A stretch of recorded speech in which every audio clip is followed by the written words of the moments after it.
नौसेना संगोष्ठी, नौसेना संगोष्ठी, इसमें भारत और सिंगापुर दोनों ही पार्टिसिपेंट्स हैं। बेसिकली क्या है, इसमें हिंद महासागर के अंतर्गत आने वाले जितने भी आपके देश हैं, कंट्रीज हैं और द्वीप समूह हैं, ये इसका पार्टिसिपेट करते हैं, ताकि इस क्षेत्र में क्या किया जा सके, इस क्षेत्र में social and cultural development as well as economic development initiate किए जा सके। भारत भी इसका एक सदस्य है और सिंगापुर भी इसका एक सदस्य है, हिंद महासागर नौसेना संगोष्ठी का। इसके साथ साथ एक एक्सरसाइज है मिलान, इन दोनों में भी भारत और सिंगापुर दोनों ही पार्टिसिपेट करते हैं। भारत और सिंगापुर ये दोनों ही मिलान में पार्टिसिपेट करते हैं। मिलान क्या है, एक आपकी एक्सरसाइज है, आर्मी एक्सरसाइज है।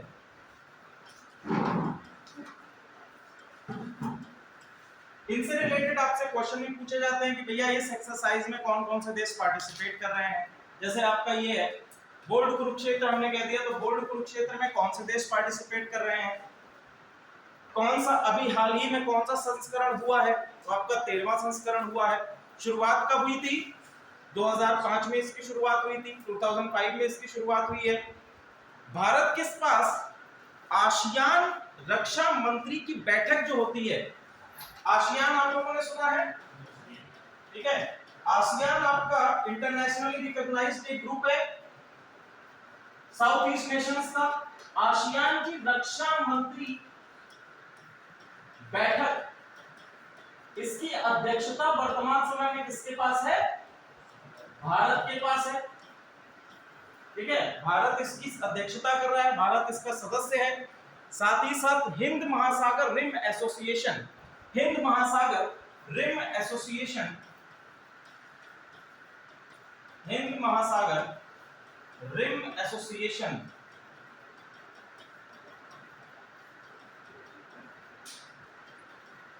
सिंगापुर इसका एक सदस्य है, सिंगापुर इसका एक सदस्य है। अगर हम बात करें कि हिंद महासागर रिम एसोसिएशन कब फॉर्म हुई थी, 1997 में इसको फॉर्म किया गया था और इसका सेक्रेटेरिएट कहां पर है, इसका सचिवालय मॉरिशस में है।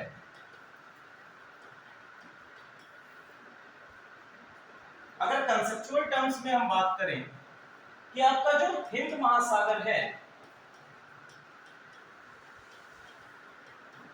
हिंद महासागर मैप के माध्यम से अगर हम देखें,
इससे पहले भी हम लोगों ने एक रिम एसोसिएशन देखा था, जिसको हम लोगों ने क्या नाम दिया था, Indo Pacific rim association, Indo Pacific.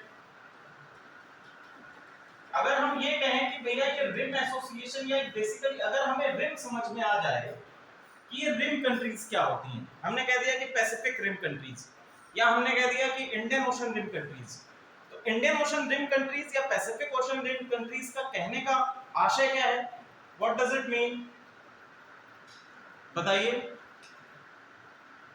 देखो सिंपल मतलब है, रिम का यहां पर आशय है जो एज पर है या इनमें सम्मिलित होने वाले, जो सीमा पर हैं। जैसे अगर ये आपका इंडियन ओशन का रीजन है, तो आप देख रहे हो जो भी कंट्रीज आपकी बाउंड्री साइड में हैं, उन कंट्रीज को हमने क्या कह दिया, ये आपकी रिम कंट्रीज हैं जो इंडियन ओशन में हैं। साथ ही साथ इनमें पड़ने वाले जितने भी आपके आइलैंड्स हैं, द्वीप समूह हैं, या जो आपकी आइलैंड कंट्रीज हैं, वो भी इसके सदस्य के तौर पर हिस्सा होंगी। उसी प्रकार से जिस प्रकार से हमने इंडो पैसिफिक रिम कंट्रीज या इंडो पैसिफिक रिम एसोसिएशन देखा था। अगर हम इस पूरे एरिया की बात करें, ये पूरा एरिया की बात करें, तो ये हमारे लिए स्ट्रेटेजिक इंपॉर्टेंस रखता है। स्ट्रेटेजिक इंपॉर्टेंस रखता है। स्ट्रेटेजिक इंपॉर्टेंस क्यों रखेगा? भारत के लिहाज से अगर हम कहें कि ये आपका जो पूरा भौगोलिक क्षेत्र है, इसका अपना एक स्ट्रेटेजिक इंपॉर्टेंस है। स्ट्रेटेजिक इंपॉर्टेंस क्यों होगा?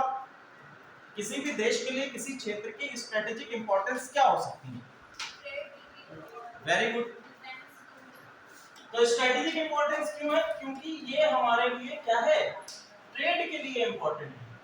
ये सारा ही क्षेत्र क्या है, ट्रेड के लिए इंपॉर्टेंट है। और इसमें जितनी भी कंट्रीज हैं, अगर हम मालदीव्स की बात करें, आपकी अफ्रीकन कंट्रीज, केनिया की बात करें, तंजानिया की बात करें, मोजाम्बिक की बात करें, ये सभी रिम कंट्रीज में आएंगी।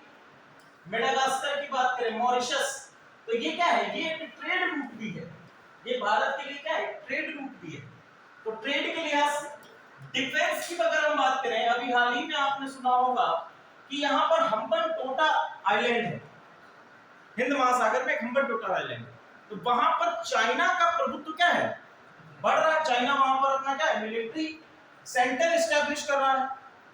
ऐसी दशा में अगर यहाँ कहीं पर आप चाइना का इस क्षेत्र में कहीं पर आप कहें कि यहाँ पर चाइना का एक मिलिट्री सेंटर है, तो ऐसी स्थिति में भारत पर आक्रमण करना क्या हो जाएगा, इजी हो जाएगा, आसान हो जाएगा। तो भारत के लिए ये एश्योर करना इंपॉर्टेंट है कि भैया इस क्षेत्र में हमारी प्रभुत्वता बनी रहे, या जितनी भी कंट्रीज हैं उनके साथ में हमारे रिलेशंस कैसे बने रहे, ट्रेड के रिलेशंस बने रहे, इनसे व्यापारिक संबंध बने रहे, साथ ही साथ इनसे हम एक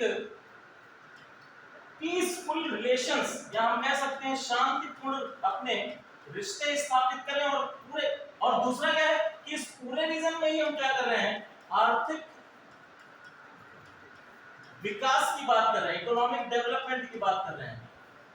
ठीक है, जैसे आपका फ्री ट्रेड कॉरिडोर्स एफटीसी स्थापित किए गए हैं, जिसमें डिफरेंट नेशंस के बीच में क्या होगा कि हम कोई ड्यूटी दिए बिना फ्री ट्रेड एग्रीमेंट साइन करेंगे, फ्री ट्रेड एग्रीमेंट्स। अब जैसे ऑस्ट्रेलिया की बात करें, तो ऑस्ट्रेलिया भारत के साथ में चतुर्भुज, जो आपका क्वाड है, चतुर्भुज आपका जो एसोसिएशन है उसका क्या है, हिस्सा है ऑस्ट्रेलिया। इस क्षेत्र में क्या कर रहे हैं, इंडो पैसिफिक रीजन में, हम कह सकते हैं कि इंडियन ओशन का जो रीजन है, हम क्या इसमें करना चाहते हैं, अपने प्रभुत्व को स्थापित करना चाहते हैं।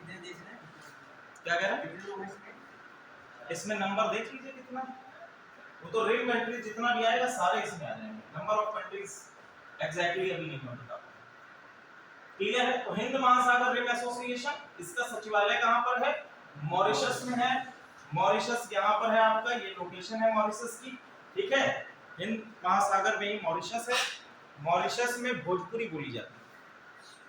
ठीक है, मॉरिशस जो आपका कंट्री है, यहाँ की ऑफिशियल लैंग्वेज भोजपुरी है। कारण क्या है, एक समय में जो मॉरिशस था, ये ब्रिटिशर्स का उपनिवेश हुआ करता था, और भारी मात्रा में यहाँ से मजदूर जो है अफ्रीकन कंट्रीज में, मॉरिशस में यहाँ पर पलायन हुआ, जिसके कारण यहाँ पर काफी सारी जनसंख्या क्या है, भारतीय ओरिजिन की है, जिनका भारतीय ओरिजिन है, जो भारत से बिलोंग करते थे, जिनके माता या पिता कभी भारत से बिलोंग करते थे, तो उनका भारतीय ओरिजिन माना जाता है। क्लियर है?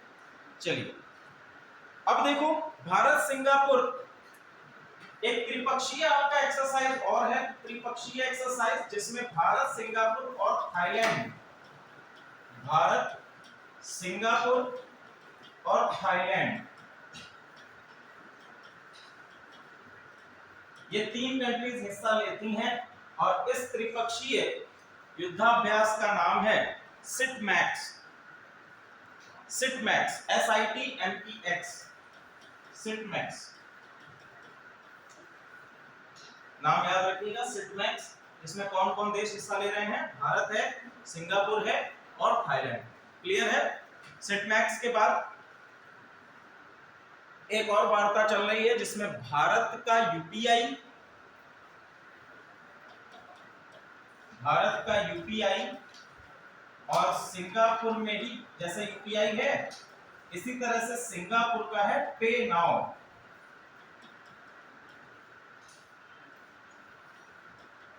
Unified payment interface. ठीक है, यूपीआई आप सभी लोग जानते हैं क्या होता है। यूपीआई की अवधारणा सभी को पता है, किसी को कोई डाउट जो नहीं पता हो? हाँ, नहीं पता है, चलिए कोई बात, बताता हूँ।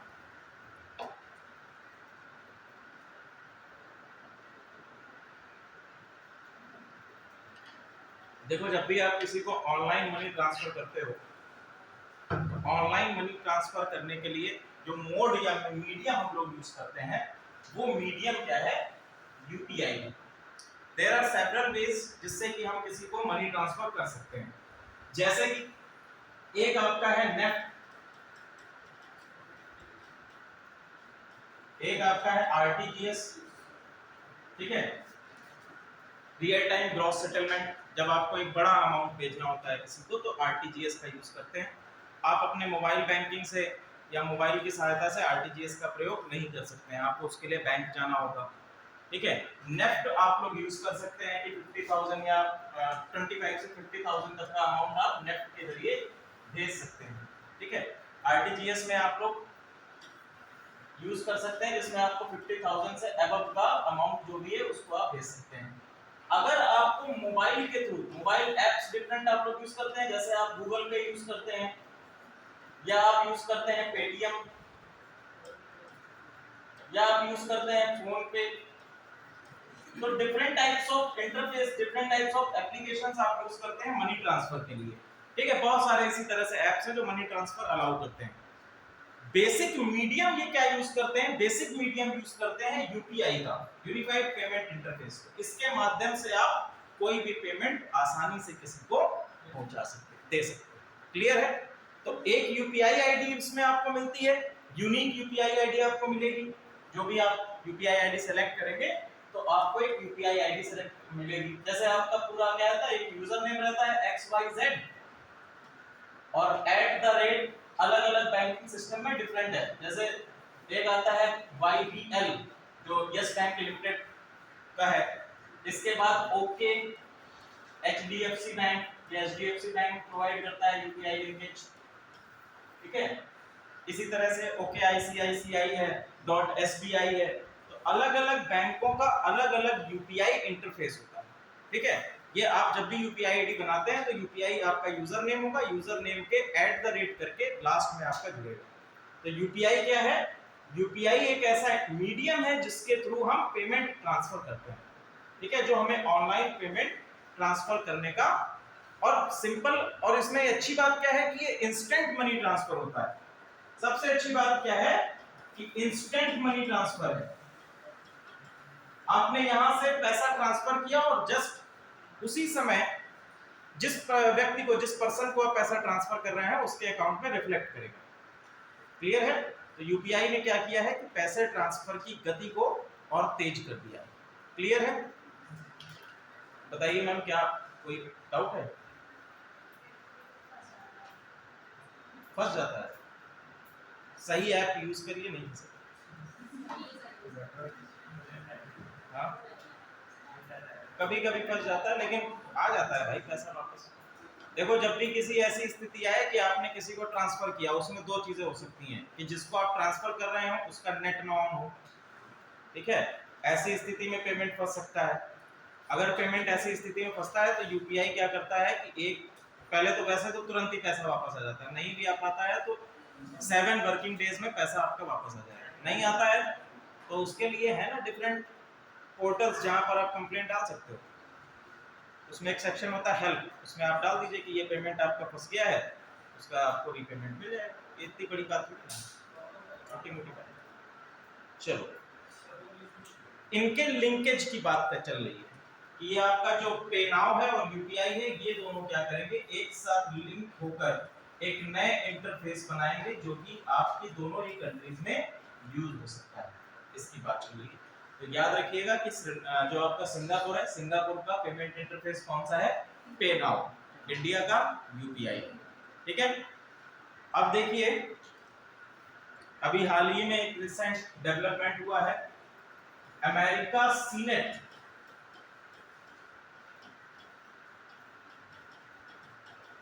अमेरिकी सीनेट ने कहा जो मैकमोहन रेखा है, मैकमोहन रेखा को हम अंतरराष्ट्रीय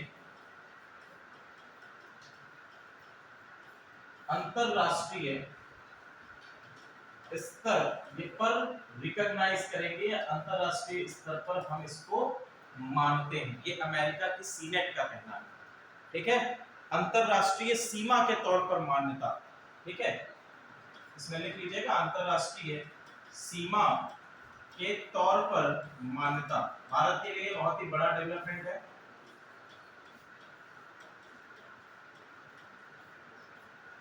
क्योंकि अगर स्ट्रेटेजिक मैनर में देखें तो भारत के लिए चाइना को टैकल करना, चाइना के प्रभुत्व को टैकल करना, अगर भारत आने वाले समय में 5 ट्रिलियन इकोनॉमी बनना चाहता है तो सबसे पहला काम हमें क्या करना होगा? चाइना पर जो हमारा निर्भरता है, चीन पर जो हमारी निर्भरता है, उसको हमें कम करना होगा। क्योंकि वेरियस, अगर हम ट्रेड की भी बात करें, वैसे तो हम बहुत बात करते रहते हैं कि भारत में निर्माण शुरू हो गया है, भारतीय अब किसी पर निर्भर नहीं करते हैं, मेड इन इंडिया चल रहा है, मेक इन इंडिया कार्यक्रम चल रहा है, कई सारे कार्यक्रम ऐसे हैं, लेकिन अभी भी कहीं ना कहीं हम चाइना पर क्या करते हैं? निर्भर करते हैं। चाइना से कई सारे इलेक्ट्रॉनिक आइटम, सबसे ज्यादा जो हमारा इंपोर्ट है वो होता है ई आइटम्स का। इलेक्ट्रॉनिक आइटम्स का सबसे बड़ा मार्केट चाइना के लिए कौन है? भारत है। और चाइना एक पॉलिसी यूज करता है जिसको हम कहते हैं dumping policy. Dumping policy, dumping policy का आशय क्या है? डंप करना, डंपिंग की नीति। देखो डंपिंग पॉलिसी में क्या करता है कि ह्यूज मात्रा में कमोडिटीज को किसी देश के अंदर डंप कर देना, पहुंचा देना, भले ही उस पर्टिकुलर कंट्री में वर्तमान समय में उसकी डिमांड ना हो, लेकिन फिर भी उसे क्या कर देना? इकोनॉमी में इन्फ्यूज कर देना, ट्रेड में इन्फ्यूज कर देना। ये पॉलिसी कौन फॉलो करता है? चाइना फॉलो करता है। तो चाइना हर साल क्या करता है कि बड़ी मात्रा में चाइना में बनी हुई झालरें, जो इलेक्ट्रॉनिक उत्पाद है, उनको भारत में क्या कर देता है? डंप कर देता है, भारतीय मार्केट में डाल देता है, ठीक है। और भारतीय यूज भी करते हैं। होली में यूज होने वाला जो गुलाल है चाइना से आता है। बच्चे स्कूल जाते हैं, एडमिशन लिया हाल ही में किसी बच्चे ने, स्कूल जा रहा है तो उसके बैग जो बन के आते हैं जिसपे छोटा भीम की फोटो लगी होती है, वो कहां पर है? चाइना में बनता है। छोटा भीम जो है, एक कार्टून आप लोगों ने देखा होगा, छोटा भीम लड्डू जो खाता है, ये भैया कार्टून कहां आता है? भारत में। और छोटा भीम के खिलौने कहां बनते हैं? चाइना में। जो आपकी पिचकारियां हैं जिसपे छोटा भीम रहता है, छोटा भीम के जो खिलौने हैं, उसकी जो बॉटल्स हैं, ये सभी कहां से बन के आती हैं? चाइना से बन के आती हैं। हमारे दीपावली पर यूज होने वाली झालरें हैं, डिफरेंट दीपक जो हैं, ये सभी कहां से बन के आ रहे हैं? चाइना से बन के आ रहा है। तो इन मायनों में हम कह सकते हैं कि चाइना पर कहीं ना कहीं अभी भी हमारी निर्भरता है। और अब यदि हमें अपने आप को, यदि वास्तविक अर्थों में हमें मेक इन इंडिया को, जैसे आप लोगों ने 2-3 टर्म सुने होंगे, मेक इन इंडिया, और दूसरा टर्म आपने सुना होगा वोकल फॉर लोकल, इसी के साथ में जुड़ा हुआ है वोकल फॉर लोकल, कि आप क्षेत्रीय स्तर पर जो बने हुए कमोडिटीज हैं उनका प्रयोग अधिकतम मात्रा में करें। अगर वास्तविक अर्थों में हम इसे निहितार्थ करना चाहते हैं तो हमें चाइना पर अपनी निर्भरता को कम करना पड़ेगा, अपने प्रोडक्शन को बढ़ाना होगा, ठीक है। साथ ही साथ प्रोडक्शन को बढ़ाने के साथ उनकी कीमतें भी हमें चाइनीज उत्पादों के बराबर रखनी होगी, तभी तो हम मार्केट में कंपटीशन कर पाएंगे। क्योंकि भारत में बनी हुई एक, ये ट्यूबलाइट का एग्जांपल ले लेते हैं, भारत में बनी हुई एक ट्यूबलाइट की कीमत जो है 200 से 250 रुपए होती है, 250, और वहीं चाइना में बनी हुई यही ट्यूबलाइट जो है आपको 120 रुपए में मार्केट में उपलब्ध हो जाएगी, 120 से 150 के बीच में उपलब्ध हो जाएगी। तो व्यक्ति क्या सोचता है कि यहाँ पर हमें 100 रुपीस का फायदा हो रहा है, यही काफी है। मेंटेलिटी हमारी ऐसी बनी हुई है। तो अगर मार्केट में चाइना को डिफीट करना है तो हमें अपने बनाए हुए प्रोडक्ट्स की कीमतों को भी डाउन करना पड़ेगा, या उस प्रकार से हम सृजित करें कि हमारी एक्चुअल कॉस्ट जो है, प्रोडक्शन कॉस्ट क्या हो जाए, लो हो जाए, प्रोडक्शन कॉस्ट हमारी लो रहे। ऐसी स्थिति में ही हम टैकल कर पाएंगे चाइना के बिजनेस को। तो ये बहुत ही इंपॉर्टेंट डेवलपमेंट है कि भारत ने, सॉरी, अमेरिकी सीनेट ने मैकमोहन रेखा को अंतरराष्ट्रीय सीमा की मान्यता दे दी है, ठीक है, अंतरराष्ट्रीय रेखा। अब अंतरराष्ट्रीय रेखा की मान्यता मिलने के मायने क्या है? चाइना की जो पॉलिसी है, वन चाइना पॉलिसी, इसका पहले ऐतिहासिक हम लोग देख लेते हैं कि भैया मैकमोहन रेखा आई कहां से और ये है कहां पर, ठीक है। मैकमोहन रेखा है कहां पर और ये आई कहां से? अरुणाचल प्रदेश का क्षेत्र जो है, यहां पर आपकी मैकमोहन रेखा है, और भारत और अरुणाचल प्रदेश के क्षेत्र में ये रेखा है। भारत, चीन और दक्षिणी तिब्बत को क्या करती है, ये सेपरेट करती है। भारत, चीन और दक्षिणी तिब्बत को सेपरेट करने का कार्य कौन करता है? मैकमोहन रेखा करती है। क्लियर है? लेकिन कभी भी चाइना मैकमोहन रेखा को एक अंतरराष्ट्रीय सीमा के तौर पर मान्यता प्रदान नहीं करता। क्यों? क्योंकि इसकी पॉलिसी क्या है? One China policy. One China policy के अंतर्गत ये कहता है कि तिब्बत का जो रीजन है, ये भी किसका है? ये भी चाइना से ही बिलोंग करता है। तिब्बत का रीजन जो है, ये भी चाइना ग्रुप से बिलोंग करता है। और 1950 में इसने तिब्बत का एनेक्शन भी किया, चाइना ने चीन पर। चलिए,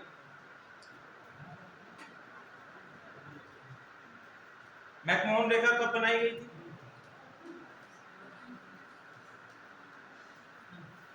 बताओ भैया।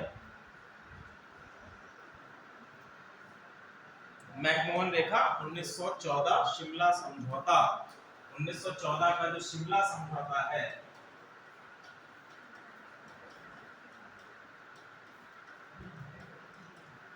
शिमला समझौता, तो इस समझौते में, ये समझौता किसके किसके बीच में था? ये समझौता ब्रिटिश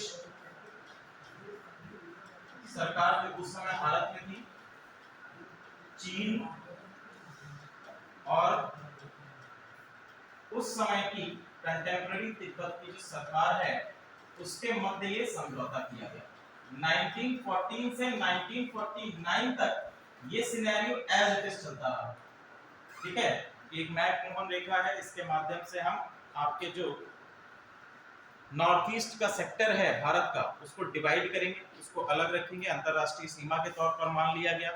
लेकिन 1950 में जब चाइना ने तिब्बत का एनेक्शन किया, तो उसके बाद इन्होंने क्या किया?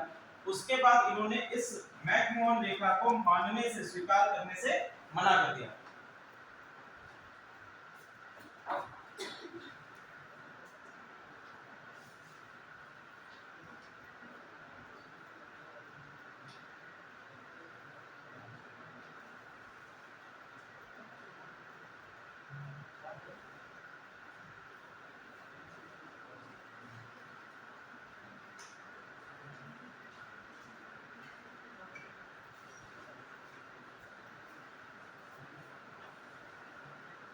और झगड़ा किस रीजन को लेकर है?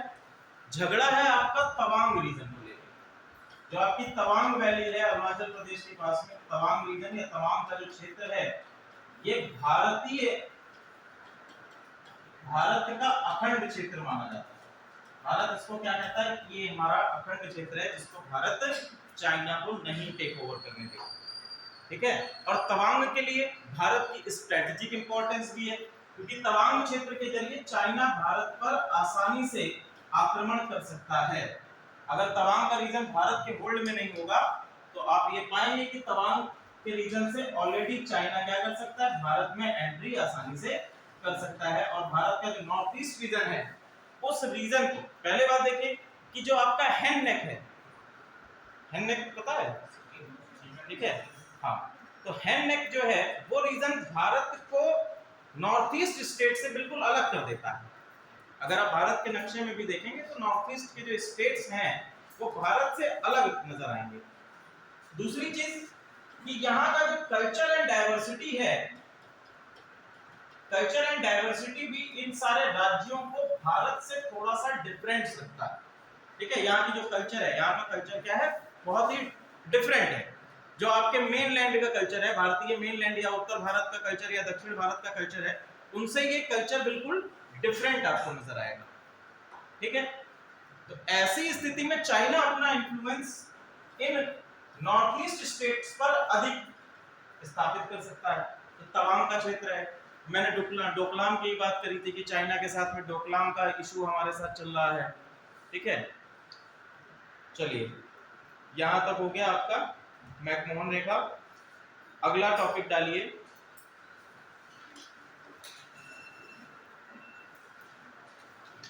Stockholm International Peace Research Institute. Stockholm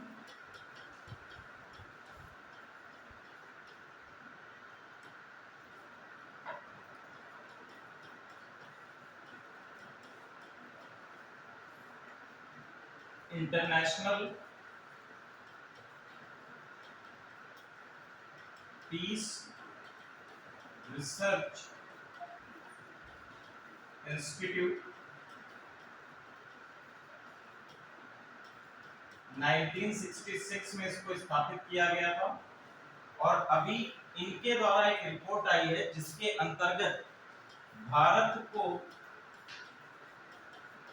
सबसे बड़ा हथियार आयातक बताया गया है।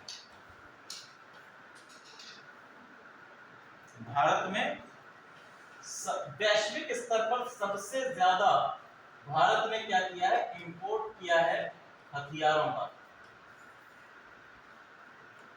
सबसे ज्यादा इंपोर्ट किया है भारत में हथियारों का, और यह वैश्विक आयात का लगभग 11%।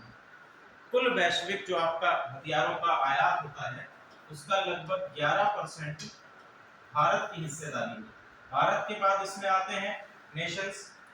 पहला पायदान पर कौन है, भारत है। भारत के बाद दूसरा है आपका सऊदी अरब, रशिया नहीं है, रशिया निर्यातक देशों की लिस्ट में आएगा। सऊदी अरब, कतर, ऑस्ट्रेलिया और चीन। सऊदी अरब,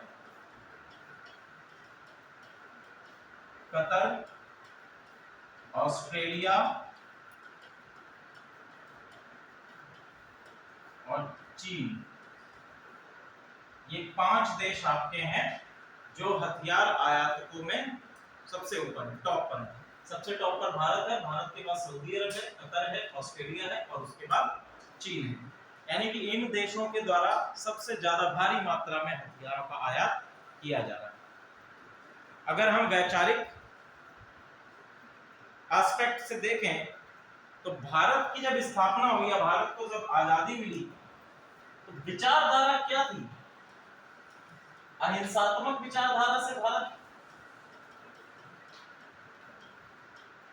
हमेशा एक इंटरनेशनल पीस, अंतरराष्ट्रीय शांति का सपोर्टक रहा है, समर्थक रहा है। भारत ने आजादी के समय जिस नीति को अपनाया, गुट निरपेक्षता की नीति को, कि हम किसी गुट का हिस्सा नहीं बनेंगे, क्लियर है? गुट निरपेक्षता की नीति आप लोगों को समझ में आ रही है? कोई ऐसा जिसको गुट निरपेक्षता की नीति ना पता हो? नहीं पता है, ठीक है, समझिएगा।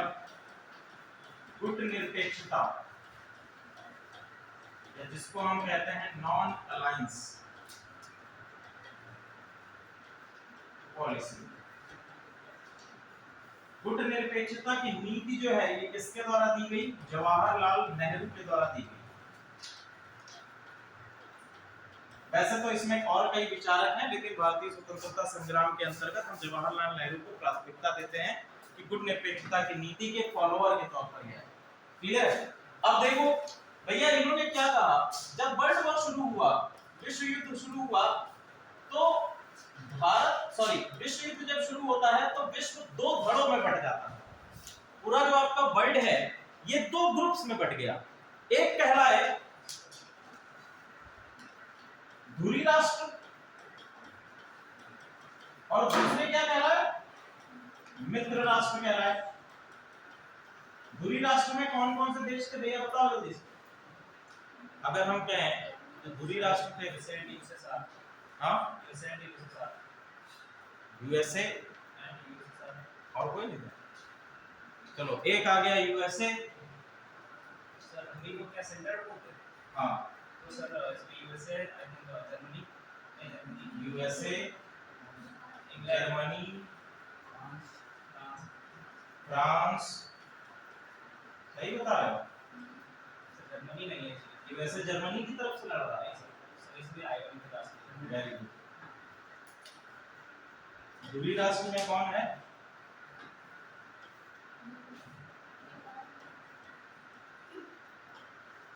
इसमें आपका आ जाएगा ऑस्ट्रिया, जर्मनी, हंगरी, फ्रांस, ठीक है। इधर आपका आ जाएगा Britain,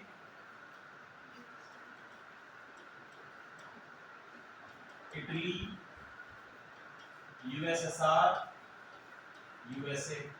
USA first world war में ज्यादा पावर उसमें नहीं था, केवल इसका काम क्या था कि ये आपूर्ति या रसद प्रदान कर रहा था।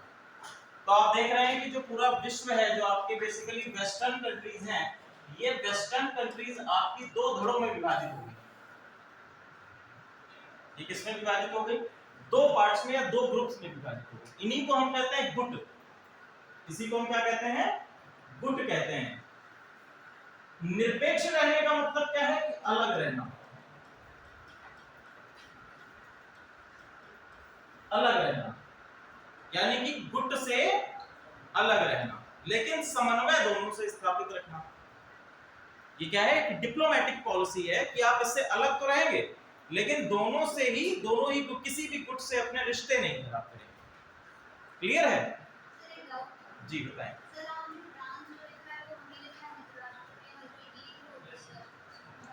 हो गया है, कर लो सही। इटली उधर कर लो और फ्रांस ना पड़ गया। चलो हाँ ठीक, क्लियर है?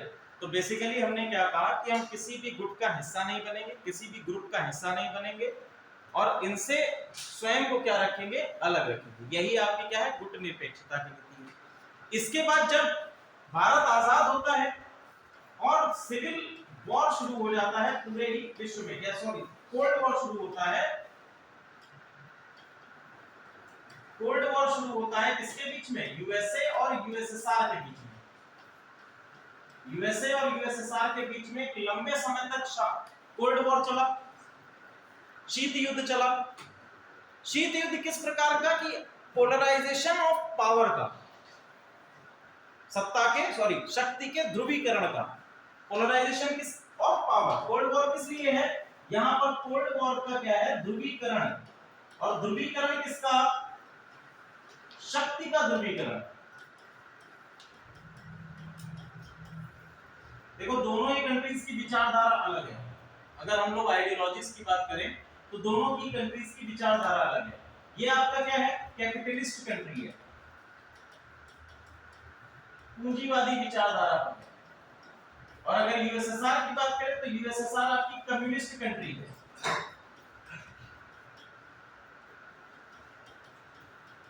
साम्यवादी विचारधारा पर आधारित। ठीक है, तीन टर्म्स होते हैं, एक होता है आपका कैपिटलिस्ट, कम्युनिस्ट, और तीसरा इसमें और टर्म जुड़ जाता है सोशलिस्ट, समाजवादी। ठीक है, कम्युनिस्ट और तीसरा आपका टर्म जुड़ जाता है सोशलिस्ट, जिसको हम लोग कहते हैं समाजवादी। बात करें अगर पूंजीवादी व्यवस्था की, तो पूंजीवादी व्यवस्था क्या होती है कि जिसमें संसाधनों का होल्ड, किसी भी आपका एक भौगोलिक क्षेत्र है, भौगोलिक क्षेत्र के अंतर्गत संसाधनों का होल्ड यदि आपका प्राइवेट या इंडिविजुअल्स के हाथ में होता है तो उसको हम कहते हैं पूंजीवादी व्यवस्था। कम्युनिस्ट जो है एक रेडिकल टर्म्स में आ जाएगा, जो हम लोग मार्क्सवादी व्यवस्था के अंतर्गत सोचते हैं कि इक्वल डिवीजन ऑफ रिसोर्सेस और होल्ड स्टेट के पास रहेगा। समाजवादी व्यवस्था जो है ये आपकी कम्युनिस्टवादी व्यवस्था से ही निकली है, लेकिन इसमें थोड़ा सा मिश्रण, या हम जैसे आपका बात करें कि अगर आपकी कम्युनिस्ट आइडियोलॉजी है, कम्युनिस्ट आइडियोलॉजी काफी रेडिकल होती है। रेडिकल का मतलब क्या है कि ये हार्श होते हैं, ये अपने जो डिफरेंट टाइप्स ऑफ आइडियोलॉजी है उसको इंप्लीमेंट करने के लिए हार्श होते हैं, कड़ाई से पालन करते हैं। जबकि सोशलिस्ट, जैसे भारत क्या है, एक सोशलिस्ट सॉवरेन कंट्री है, भारत एक समाजवादी व्यवस्था, 42वें संशोधन के अंतर्गत समाजवादी टर्म को हमारे कॉन्स्टिट्यूशन के प्रीएम्बल में डाल दिया गया, तो हमने समाजवादी टर्म को लिया और समाजवादी टर्म के अंतर्गत हम कहेंगे कि हम अपने संसाधनों का होल्ड, संसाधनों का समान वितरण तो करेंगे, लेकिन इसको एश्योर कौन करेगा?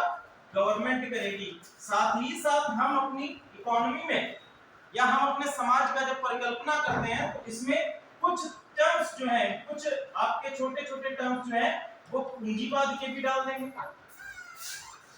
दोनों चीजों को सम्मिलित कर लिया इंडिया। क्लियर है? तो यहां पर हमने देखा कि सत्ता का या पावर का ध्रुवीकरण हो रहा था और उसके लिए शुरू हुआ क्या? वॉर। डिफरेंस किसमें था? आइडियोलॉजिकल डिफरेंसेस थे। दोनों कंट्रीज को सेटअप करने के लिए जो आइडियोलॉजिकल डिफरेंसेस थे वही इनके बीच का कोल्ड वॉर का कारण भी बने। यूएसए चाहता था कि सत्ता का ध्रुवीकरण कहां हो? सत्ता का ध्रुवीकरण वेस्टर्न कंट्रीज की तरफ हो, जो कि आपकी कैपिटलिज्म को अपनाती थी, कैपिटलिज्म को अपनाती थी, लिबरल विचारधारा, लिबरल लोगों के राइट्स की बात करते हैं, और इसके साथ साथ वेस्टर्न डेमोक्रेटिक थॉट्स जो हैं, वेस्टर्न डेमोक्रेटिक थॉट्स उन पर बात करते हैं।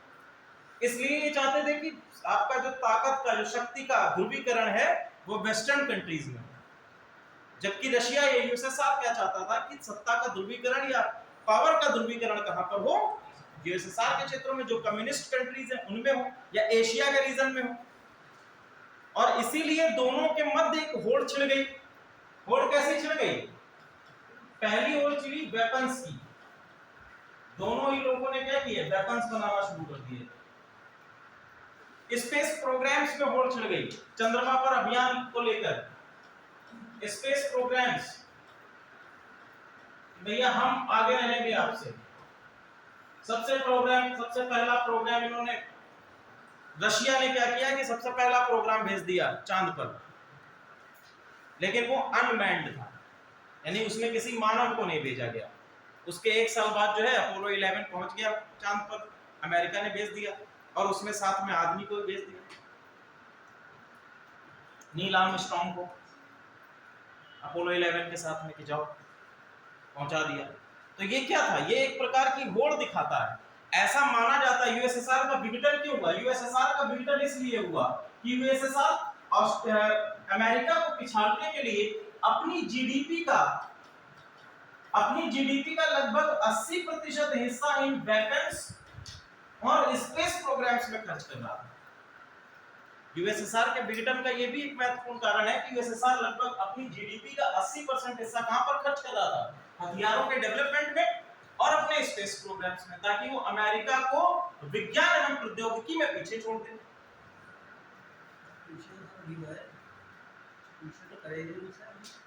कहाँ पीछे कर पाए? 1990 में 1990 में आकर जब इनकी इकोनॉमी इतनी डाउन हो गई तो धीरे धीरे इनके जो राष्ट्र थे वो अपने आप को स्वतंत्र कर ले गए। और 1990 में हम क्या देखते हैं? यूएसएसआर का विघटन देखते हैं। यूएसएसआर क्या हो जाता है? विघटित हो जाता है, उसके देश अलग अलग हो जाते हैं।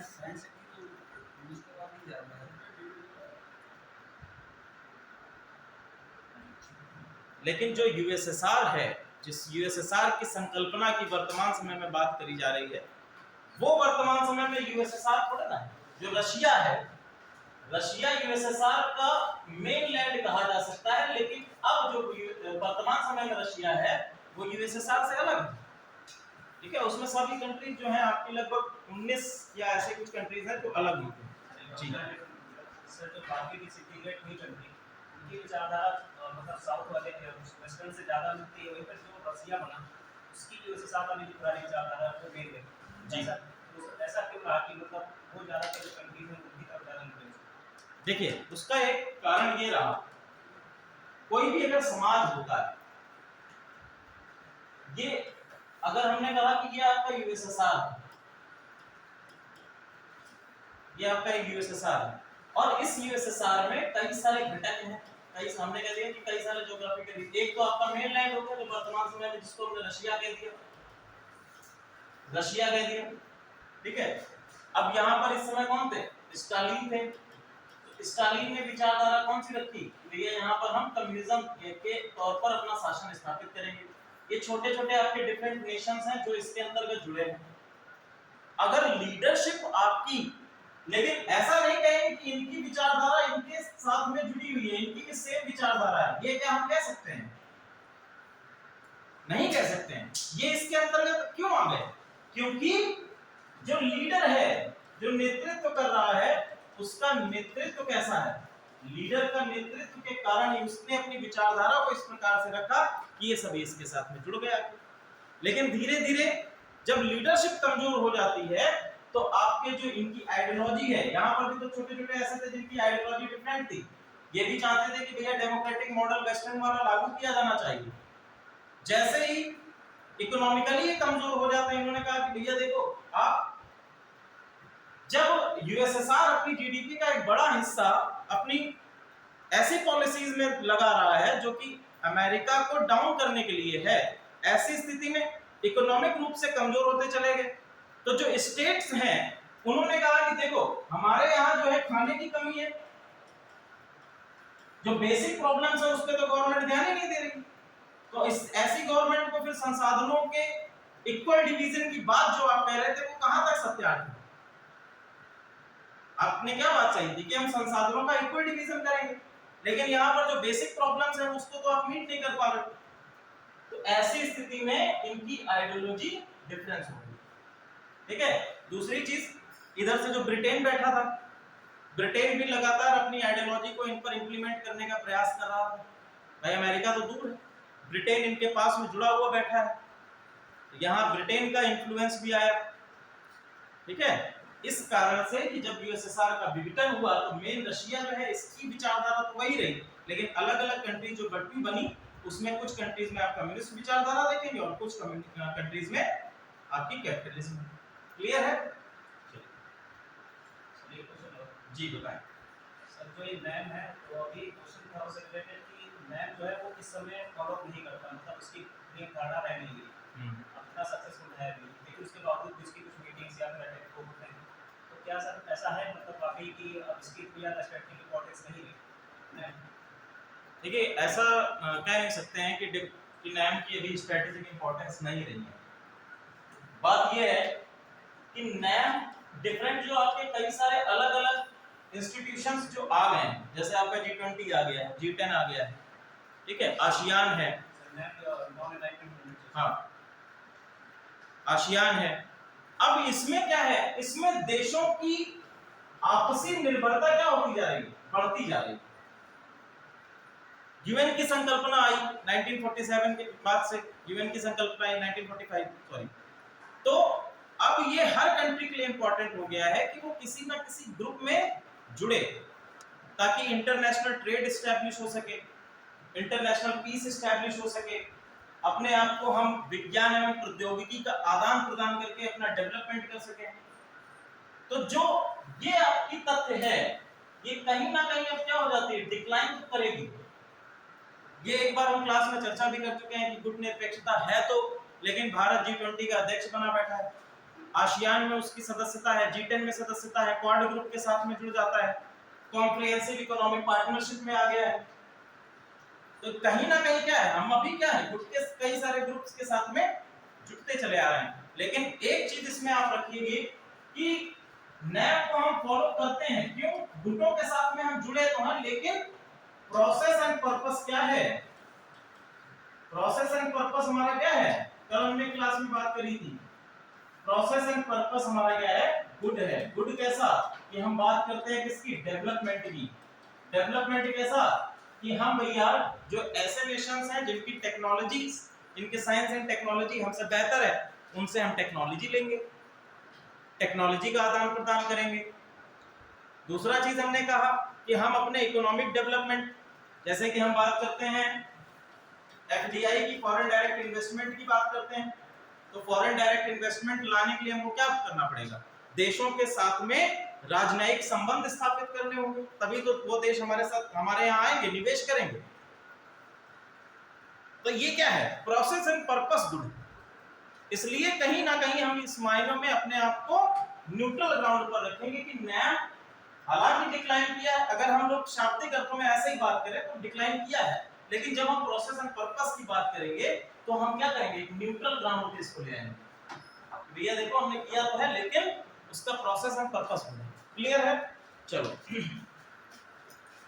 अब देखो, जब हमने बात करी कि भारत जो है सबसे बड़ा आयातक है, तो जब आयात भारत कर रहा है, कुछ निर्यातक भी होंगे जो एक्सपोर्ट करेंगे। भारत, सऊदी अरब, कतर, ऑस्ट्रेलिया, ये सबसे बड़े आयातक हैं।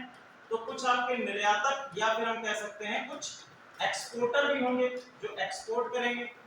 एक्सपोर्ट करने वाली कंट्रीज कौन कौन सी हैं, जो पहले नंबर पे हैं, सबसे पहले नंबर पे अमेरिका, रशिया, फ्रांस, चीन, जर्मनी। अमेरिका, रशिया, फ्रांस, चीन और जर्मनी, ये 5 देश आपके टॉप एक्सपोर्टर्स हैं वेपन्स के, ठीक है, सबसे पहले नंबर पर। और लगभग ये 5 देश 2018 से 22 तक टोटल आपका वेपन्स का जो व्यापार हुआ है, वेपन्स का जो इंपोर्ट हुआ है, उसका 78% इन्हीं के द्वारा किया गया।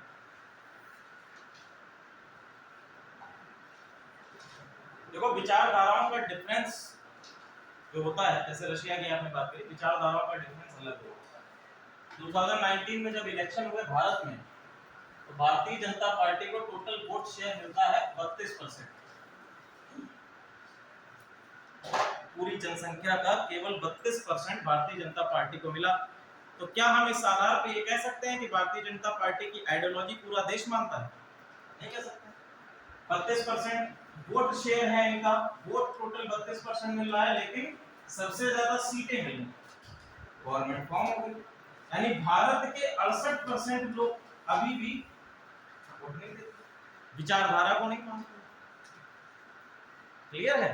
अब थोड़ा डिफरेंस समझ में आ गया, विचारधारा में क्या अंतर होता है। ये केवल और केवल लीडरशिप क्वालिटी पे डिपेंड करती है कि आप अपनी विचारधारा को किस प्रकार से इंप्लीमेंट कर रहे हैं।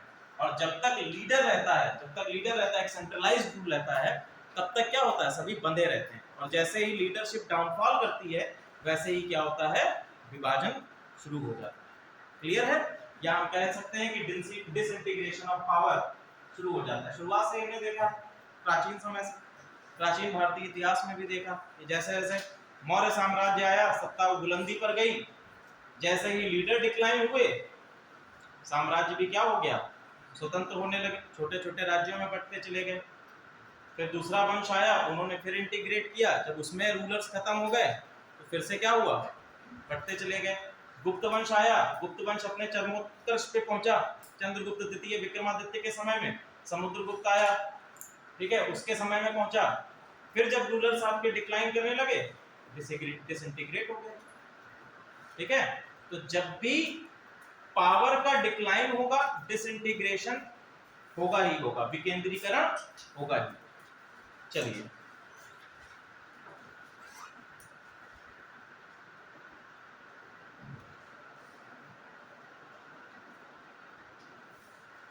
अगले लिखिए F index AFI, F index 2023।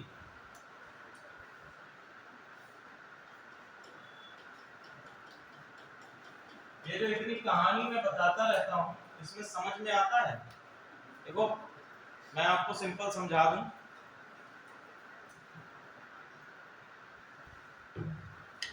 और कई बार मैंने बताया भी है। बच्चे आजकल के ये चाहते हैं कोचिंग में जाएं और इतने सारे तथ्य हमको दे दिए जाएं, फैक्ट्स रटने वाले। भारत सबसे पहले नंबर पर कौन है, सबसे आखिरी नंबर पर कौन है, दूसरे पे कौन है, तीसरे पे कौन है, आज यहाँ ये हो गया, इसकी स्थापना कब हुई। फैक्ट से एग्जाम नहीं निकलने वाला है। इसके लिए आपको क्या एग्जाम कौन सा नहीं निकलने वाला है? फैक्ट आप पढ़ लो, एग्जाम निकल जाएगा। जैसे आरओ यारो में एग्जाम दे रहे हो, वनडे एग्जाम जितने भी हैं, वनडे अगर आप दे रहे हो तो वनडे एग्जाम आपका फैक्ट्स पढ़ के निकल जाएगा। तो वो तो आप लोगों के पास स्पेक्ट्रम है, आपकी एक और किताब आती है लूसेंट है, लूसेंट आप अच्छी तरह से रट लो। लूसेंट अगर एक एक लाइन आपको रटी है तो मैं ये गारंटी लेता हूं कि आपका पीसीएस का एग्जाम प्री निकाल लोगे आप। अगर आपको लूसेंट एक एक लाइन रटी हुई है तो पीसीएस का प्री एग्जाम आपका निकल जाएगा। ठीक है, लूसेंट से बाहर एक भी क्वेश्चन पीसीएस में नहीं जाता है जो स्टैटिक क्वेश्चन से आता है। ठीक है, और बाकी आप लोगों ने कुछ एक मैगजीन पढ़ ली तो आपका कल्याण हो जाएगा। लेकिन फंसोगे कहां? मेंस में जाकर फंस जाओ। यहाँ पर जो है, यहाँ पर तो आपकी आंसर राइटिंग, आपका कॉम्प्रिहेंसिव नॉलेज चेक होता है। आप लैंग्वेज जो आप यूज करते हैं अपने आंसर राइटिंग में, जो आप शब्दों का चयन करते हैं, वो नॉलेज आपका चयन होता है, वो नॉलेज आपका चेक होता है कि कम शब्दों में आप ज्यादा बात क्या कर सकते हो, किस तरह से आप पाई चार्ट के माध्यम से, डेटा इंटरप्रिटेशंस के माध्यम से अपनी बात को दिखा सकते हो। वो आप लोगों का चेक कहाँ पर होगा? मेंस में होगा। ये सबसे बड़ा पड़ाव है। फिर जब आप इंटरव्यू में पहुंचेंगे तो इंटरव्यू में आपकी व्यवहारिकता चेक होती है, आपके वैल्यूज चेक होते हैं, आपके मोरल वैल्यूज चेक होते हैं।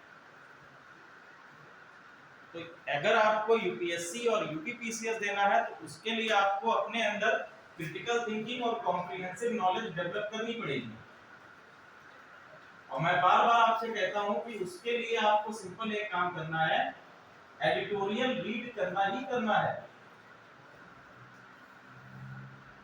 एडिटोरियल आप लोग पढ़ना ही पढ़ना है। एडिटोरियल या संपादकीय आते हैं, आप लोग दैनिक जागरण या अमर उजाला का भी पढ़ सकते हो शुरुआती चरण में।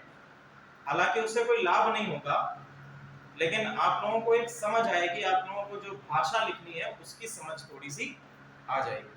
दैनिक जागरण का तब भी अच्छा होता है, दैनिक जागरण का जो राष्ट्रीय संस्करण आता है अच्छा होता है।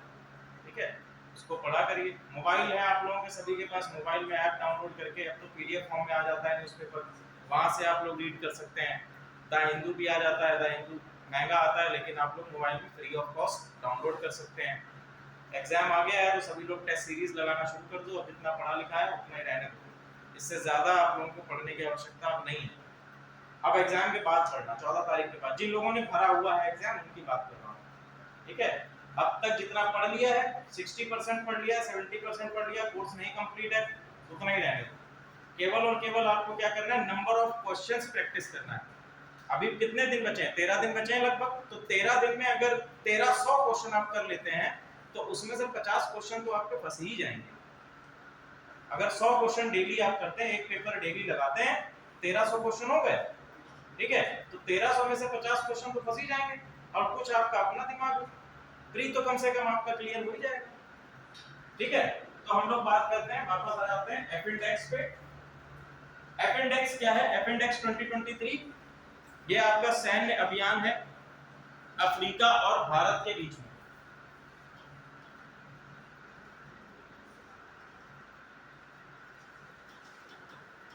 अफ्रीका भारत के बीच में रक्षा सैन्य एक्सरसाइज, अफ्रीका इंडिया और एक्स डिफेंस एक्सरसाइज।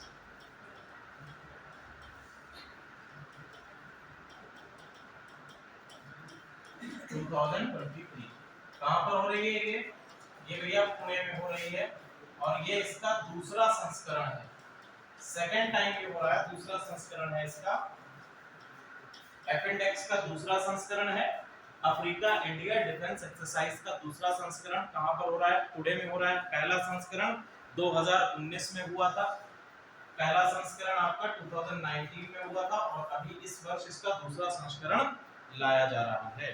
ठीक है, एक आपका कार्यक्रम है जो इंटरनेशनल लेवल पे है, इस कार्यक्रम का नाम है humanitarian mine assistance, humanitarian mine assistance.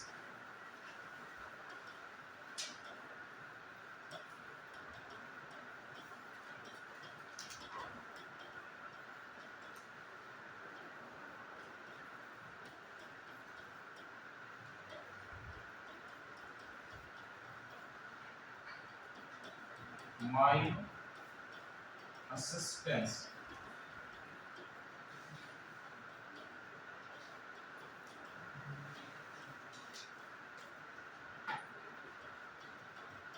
और इन्हीं का माइन असिस्टेंस प्रोग्राम, कार्यक्रम लिख लीजिएगा, प्रोग्राम। ठीक है, और इन्हीं के द्वारा एक डे मनाया जाता है जिसका नाम है इंटरनेशनल माइन अवेयरनेस डे, अंतरराष्ट्रीय माइन अवेयरनेस दिवस, international mine awareness day.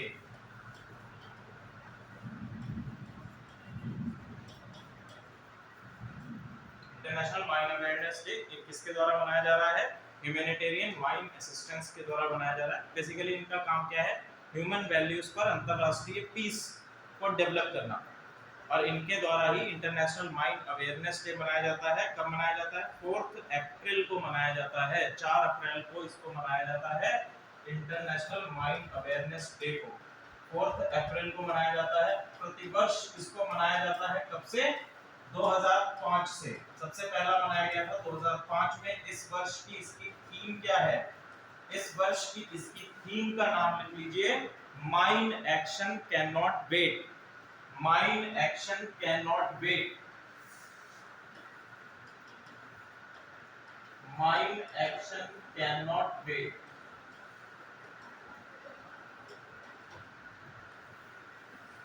This was the theme of this year. इस वर्ष की थीम भी है, 4 अप्रैल को इसको मनाया गया है। थीम से रिलेटेड क्वेश्चन पूछे जा सकते हैं आपसे, थीम को याद रखिएगा, mine action cannot wait. English में लिखा है और ऐसे ही एग्जाम में भी लिख के आएगा, ठीक है। एग्जाम में भी जो है केवल इसका ट्रांसलेशन नहीं किया जाएगा, केवल इसको इस तरह से लिख देंगे, mine action cannot wait, इस तरह से आपको लिखने को लिखा हुआ मिल जाएगा। परेशान मत होइएगा कि mine action cannot wait का अनुवाद आपके एग्जाम में आएगा, अनुवाद नहीं आएगा, ये लिखा होगा और हिंदी में उसी प्रकार से लिखा होगा, ठीक है। चलिए एक और रिसेंट डेवलपमेंट देखते हैं। अभी हाल ही में जापान के प्रधानमंत्री कौन है, जापान के प्रधानमंत्री की भारत यात्रा हुई।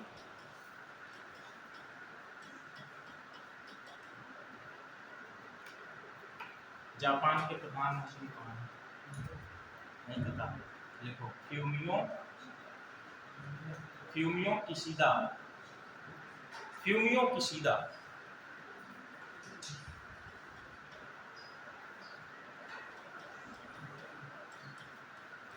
Kishida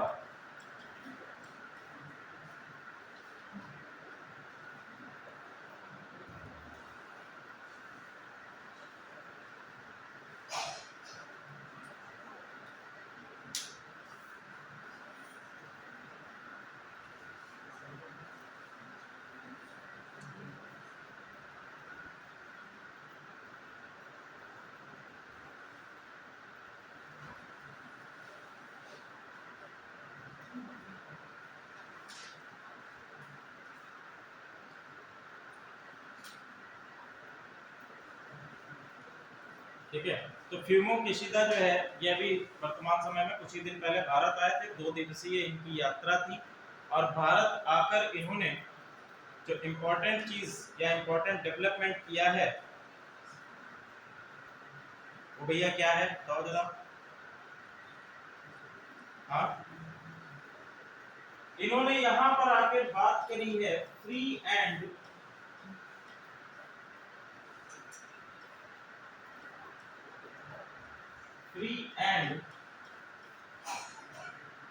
Indo Pacific reason. इन्होंने कहा कि भैया इंडो पैसिफिक रीजन जो है फ्री एंड ओपन लिख दीजिएगा, free and open Indo Pacific region, free and open Indo Pacific region. बार बार मैं पिछले टॉपिक में भी हम लोगों ने बात करी थी कि इंडो पैसिफिक रीजन की इंपॉर्टेंस है, स्ट्रेटेजिक इंपॉर्टेंस है, व्यापार के क्षेत्र में इंपॉर्टेंस है। तो भैया इन्होंने कहा कि ये जो आपका क्षेत्र है ये कैसा रहना चाहिए, फ्री एंड ओपन रहना चाहिए, मुक्त होना चाहिए एवं खुला हुआ होना चाहिए, मुक्त एवं खुला। अब इस अवधारणा का मतलब क्या है, इस अवधारणा का मतलब क्या है, इसमें इनका कहना है कि इस रीजन में किसी का भी एकाधिकार स्थापित ना हो, किसी की भी मोनोपोली ना हो। मोनोपोली किसमें, कि आपका व्यापारिक क्षेत्र में कोई मोनोपोली ना हो, व्यापार में कोई मोनोपोली ना हो। ये सभी देशों के लिए रीजन क्या होना चाहिए, ओपन होना चाहिए, फ्री होना चाहिए। ठीक है। और जितने भी देश इस रीजन में हैं वो आपसी ट्रेड के साथ में इकोनॉमिक डेवलपमेंट कर सके। भारत के साथ में अगर हम अपने संबंधों की बात करें, 1952 से ये संबंध शुरू होते हैं। 1952 में भारत के और जापान के साथ में पहला राजनयिक संबंध हमको देखने को मिलते हैं। 1957 में पहली बार जापान के प्रधानमंत्री की भारतीय यात्रा होती है। जापान प्रधानमंत्री की भारतीय यात्रा पहली बार कब होती है, 1957 में। इसके साथ साथ भारत की जो एक्ट ईस्ट पॉलिसी है, एक्ट ईस्ट पॉलिसी, देखो इससे पहले एक पॉलिसी आई थी, एक्ट ईस्ट पॉलिसी के पहले की एक पॉलिसी है look east policy. Look east policy, look east policy का क्या है, हमने अभी जैसे आपको बताया कि जो आपके नॉर्थ ईस्टर्न स्टेट्स हैं ये भारतीय मेन लैंड से थोड़ा सा कल्चरली डिफरेंस है, यहाँ के जो ट्रेडिशंस है ये थोड़ा सा अलग है। और ये भारतीय परिदृश्य में अगर हम देखें, जो मेन लैंड है आपका नॉर्थ इंडिया और आपका साउथ इंडिया है, यहाँ से ये हमेशा ही क्या रहे हैं, स्ट्रीम लाइन में नहीं रहे हैं, मेन स्ट्रीम लाइन में नहीं रहे हैं, अलग रहे हैं। ठीक है, यहाँ तक डेवलपमेंट नहीं पहुंच पाया, सरकारों की पहुंच यहाँ तक नहीं हो पाई जो पहले सरकारें आई हैं। तो एक पॉलिसी लाई गई कि भैया look east policy. Look east policy का मतलब क्या है, पूर्व की ओर देखो। पूर्व की ओर देखने का मतलब कि हमारे जो नॉर्थ ईस्टर्न स्टेट हैं उनको हम वहां तक डेवलपमेंट पहुंचाएंगे। इसके साथ साथ इन्होंने कहा कि जो आपका साउथ ईस्ट नेशंस हैं, साउथ ईस्ट नेशंस हैं, साउथ ईस्ट एशिया के जो आपके नेशंस हैं, उन नेशंस के साथ में बेसिकली हम क्या करेंगे, अपने रिलेशंस एस्टैब्लिश करेंगे, अपने रिलेशंस, अपने रिश्तों को, अपने संबंधों को एस्टैब्लिश करेंगे, स्थापित करेंगे। और जो हमारी निर्भरता है वेस्टर्न कंट्रीज पे, उसको क्या करेंगे, धीरे धीरे हम डिक्लाइन करने का प्रयास करेंगे। अगर व्यापार हमारे एशियन कंट्रीज में ही होगा तो ये हमारे लिए फायदेमंद है। दूसरी चीज क्या है, ये भारत के लिए एक मार्केट बन सकते हैं, एक बाजार बन सकते हैं जहां पर भारत अपने प्रोडक्ट्स को डिलीवर कर सकता है, जिससे भारत का क्या बढ़ेगा, एक्सपोर्ट बढ़ेगा, निर्यात बढ़ेगा। क्योंकि वेस्टर्न कंट्रीज क्या है, वेस्टर्न कंट्रीज तो हमारे लिए आयातक हैं। वेस्टर्न कंट्रीज से हम आयात अधिक करते हैं, निर्यात कम करते हैं, जबकि इन कंट्रीज में हम क्या कर सकते हैं, इन कंट्रीज में हमारे देश में बने हुए प्रोडक्ट्स को हम आसानी से पहुंचा सकते हैं। ये कंट्रीज क्योंकि टेक्नोलॉजी के माध्यम में अभी हमसे ज्यादा डेवलप नहीं है। अगर हम बात करें थाईलैंड की, जो आपके साउथ ईस्टर्न नेशंस में है, थाईलैंड की बात करें, लाओस है, कंबोडिया है, इन सभी देश, ये सभी देश क्या है, हमारे प्रोडक्ट का एक मार्केट बन सकते हैं। जब प्रधानमंत्री मोदी जी आए तो उन्होंने कहा लुक ईस्ट पॉलिसी की जगह केवल देखना नहीं है, केवल देखो नहीं, अब क्या करो, उसके लिए एक्ट भी करो, कार्य भी करो, ठीक है। उसके लिए क्या करें, कार्य भी करना है, तो एक्ट ईस्ट पॉलिसी ले आए। एक्ट ईस्ट पॉलिसी के अंतर्गत 2017 में एक्ट ईस्ट फोरम को भी स्थापित किया गया। 2017 में हमने क्या स्थापित किया, act east forum, act east forum भी स्थापित कर लिया। जापान के आइलैंड्स कौन कौन से हैं? जापान जो है बेसिकली 4 या 5 आइलैंड्स का बना हुआ एक क्षेत्र है, आइलैंड्स हैं, द्वीप समूह। हॉन्शू,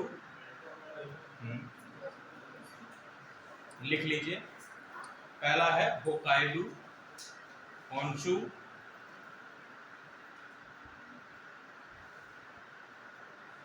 होकाइडो, हॉन्शू,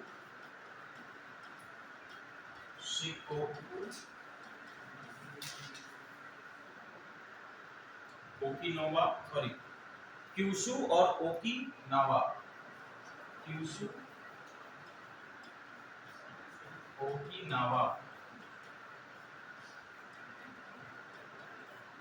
ये आपके 5 आइलैंड्स हैं जिनको मिलाकर क्या बनता है, जापान बनता है।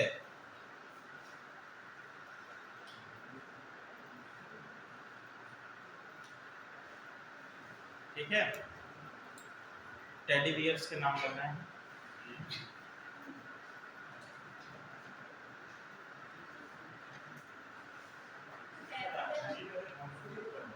हाँ,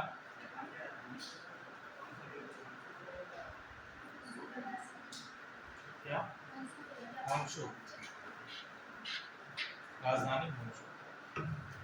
चलो भैया, आर्थिक संबंधों की बात करें भारत और जापान के, तो भुगतान असंतुलन आर्थिक संबंध में आ जाए।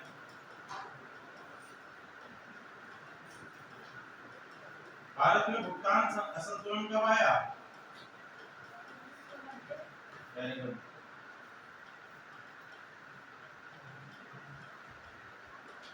1992। ठीक है, इस समय भारत की सहायता किसने करी? जापान ने। ठीक है, तो जापान के साथ में आर्थिक संबंध हमारे 1991 से शुरू होते हैं, जब आपका भुगतान असंतुलन आता है। इसके बाद 2011 में 2011 में comprehensive economic partnership agreement, comprehensive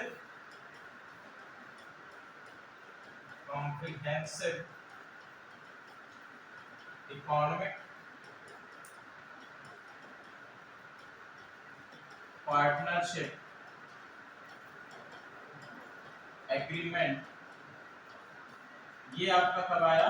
2011 में आया, 2011 में। और भारत के साथ में जापान के साथ में ये एग्रीमेंट है, भारत और जापान का ये एग्रीमेंट है, कॉम्प्रिहेंसिव इकोनॉमिक पार्टनरशिप एग्रीमेंट। इसमें कुछ कमोडिटीज पर फ्री ट्रेड एग्रीमेंट है। बेसिकली ये क्या है? फ्री ट्रेड एग्रीमेंट है, एक प्रकार का फ्री ट्रेड एग्रीमेंट है। भारत की अगर हम बात करें तो भारत इस प्रकार के कॉम्प्रिहेंसिव पार्टनरशिप एग्रीमेंट से हमेशा बचता रहा है। क्यों बचता रहा है? या हम सिंपली कहें तो भारत जो है फ्री ट्रेड एग्रीमेंट से बचता रहा।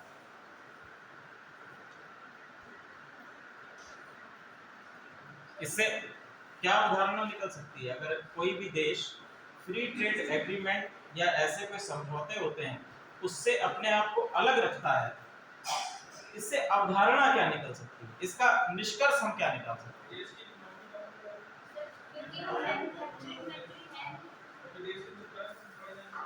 एक एक करके, हाँ बताइए।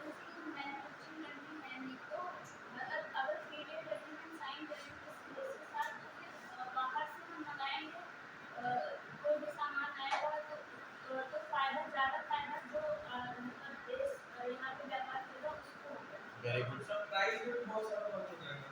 अगर वो उसमें टैक्स नहीं लगाएंगे तो रेट भी कम होंगे और हमारे रेट ज़्यादा रहेंगे तो हमारी इकोनॉमी डाउन हो जाएगी। वेरी गुड, ठीक है। दो आपके फैक्ट निकल के, आप और कोई? हाँ बताइए। सर उनके लिए विषय को बढ़ जाएगा, विषय ऊपर नहीं जाएगा। Very good. जो आपके नए स्टार्टअप्स हैं, जो डिफरेंट आपके नए कंपनीज हैं, वो भारत में ग्रो नहीं कर पाएंगी, उभर नहीं पाएंगी। देखो सबसे पहला हम लोग क्या निकालते हैं कि भारत क्या है, भारत अभी भी एक बड़ा आयातक देश है। हमारा आयात जो है अभी भी निर्यात की अपेक्षा क्या है, अधिक है। ठीक है, और ऐसी कंडीशंस में अगर हम कंट्रीज के साथ में फ्री ट्रेड एग्रीमेंट साइन करेंगे, जैसे क्वाड ग्रुप में हिस्सा तो है, लेकिन क्वाड ग्रुप के अंतर्गत जो आपकी कंप्रिहेंसिव फ्री ट्रेड एग्रीमेंट है उसको भारत ने साइन नहीं किया। ऑस्ट्रेलिया, जापान वगैरह के साथ में उसको भी भारत ने, ऑस्ट्रेलिया के साथ में तो साइन ही नहीं किया, क्योंकि ऑस्ट्रेलिया क्या है, दुग्ध उत्पादकों का, ऑस्ट्रेलिया न्यूजीलैंड ये दुग्ध आपके जो प्रोडक्ट होते हैं, मिल्क प्रोडक्ट होते हैं, उसमें अग्रणी स्थान पर है। और अगर ये मिल्क प्रोडक्ट भारत में आ गए तो भारत का जो आपका दुग्ध व्यापार है ये पूरी तरह से खत्म हो जाएगा। क्लियर है? तो ऐसे में इन कमोडिटीज पर भारत क्या करेगा, भारत टैक्स लगाएगा ही लगाएगा, ये आपकी जो ड्यूटी है उसको लगाएगा ही लगाएगा। दूसरी चीज क्या है कि जब भी कोई फ्री ट्रेड एग्रीमेंट्स होते हैं, इससे जो आपकी इंडिजीनियस कंपनीज हैं, जो भारत की कंपनीज हैं, उनको हतोत्साहन मिलता है, वो हतोत्साहित हो जाती हैं, उन कंपनीज का डाउनफॉल हो जाता है, क्योंकि मार्केट में कंपटीशन नहीं बन रहा। ठीक है, चलिए इसके बाद 2020 में जो रिपोर्ट आई है, 2020 के समय जापान भारत के लिए, जापान में जो टोटल निर्यात है, मतलब जापान का भारत में निर्यात, यानी जापान जो एक्सपोर्ट कर रहा है भारत में, ठीक है, उसमें जापान की पोजीशन 12वीं रही, 12वें नंबर पर जापान था भारत में अपनी कमोडिटीज के निर्यातक के तौर पर। ठीक है, जो आपकी दिल्ली मेट्रो है, दिल्ली मेट्रो रेल कॉर्पोरेशन, ये भी जापान के द्वारा ही बनाई गई। क्लियर है? 10 वर्षों के लिए जापान के पास थी, 10 वर्षों तक रेवेन्यू जापान की कंपनी के पास जाता रहा, उसके बाद ये भारत को ट्रांसफर कर दी गई।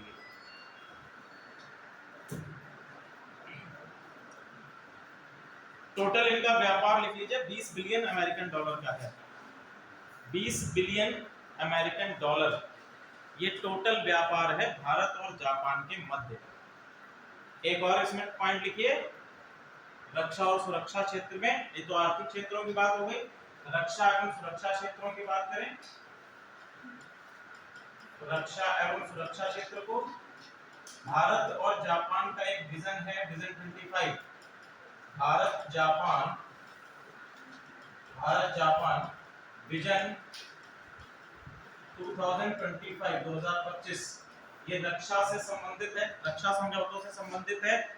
इसके बाद बेसिकली ये कहां पर है, ये पीस, हिंद प्रशांत महासागर में पीस के लिए, हिंद महासागर में शांति एवं समृद्धि,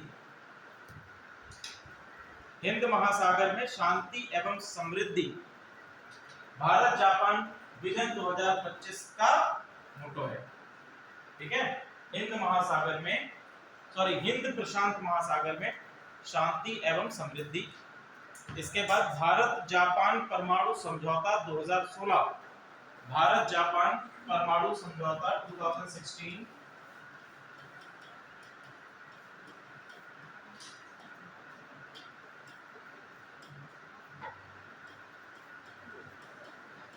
परमाणु समझौता 2016, और इसके अंतर्गत जापान दक्षिण भारत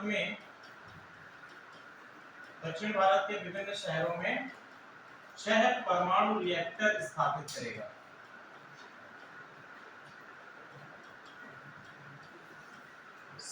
6 आपके परमाणु रिएक्टर स्थापित किए जाएंगे, कहां पर, भारत के दक्षिण भारत में स्थापित किए जाएंगे।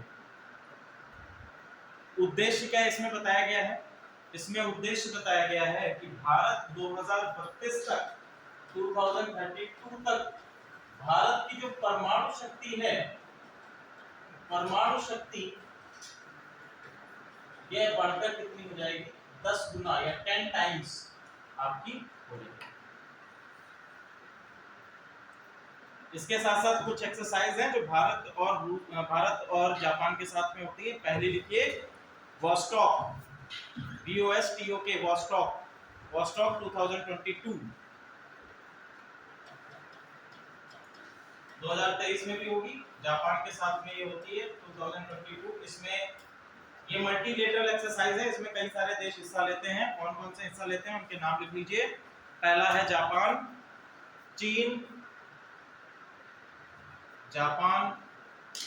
चीन, भारत, लाओस, मंगोलिया,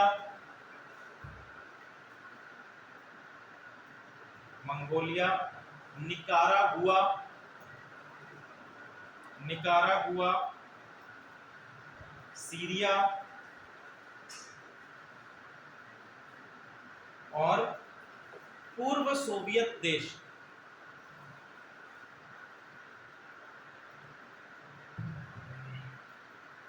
देखो 2022 में क्या हुआ, 2022 में रशिया और जापान का कुछ कॉन्फ्लिक्ट हो गया। रशिया और जापान का कॉन्फ्लिक्ट हो गया वॉस्टॉक एक्सरसाइज से पहले। किसको लेके ये कॉन्फ्लिक्ट हो गया? दक्षिणी कुरील द्वीप को लेके। रशिया और जापान ये दोनों ही देश इस द्वीप पर अपनी प्रभुत्वता, या हम कह सकते हैं कि ये इस द्वीप को अपना मानते हैं। रशिया ही मानता है, जापान ही मानता है, तो जापान और रूस दोनों दावा करते हैं। तो इस एक्सरसाइज से जस्ट पहले इनका कॉन्फ्लिक्ट हो गया। तो बेसिकली हुआ क्या कि वॉस्टॉक एक्सरसाइज जब होनी थी, अब इंडिया क्या है, इंडिया हमने कहा कि ये गुटनिरपेक्षता की नीति को मानता है, यहाँ पर इन्होंने इसी चीज को माना। जापान भी भारत का फ्रेंड है और रशिया भी है।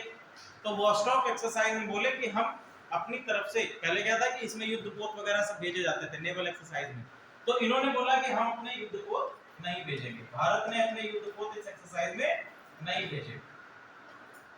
केवल भारत ने क्या किया, गोरखा रेजिमेंट को, एक छोटी सी सेना की टुकड़ी क्या करी, इस एक्सरसाइज में भेजी है। कौन सी? गोरखा रेजिमेंट की टुकड़ी इस एक्सरसाइज में भेजी गई है। ठीक है, कुछ और आपके एक्सरसाइज हैं जो भारत और जापान के बीच में होते हैं। नाम लिख लीजिए। धर्मा गार्जियन,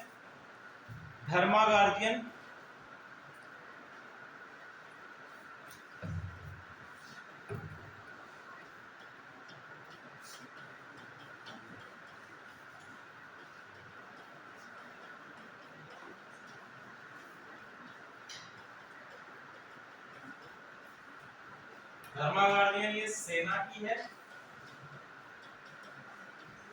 ये आपकी वायु सेना की है। जिमेक्स नौसेना की एक्सरसाइज है,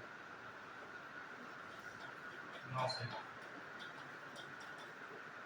ठीक है,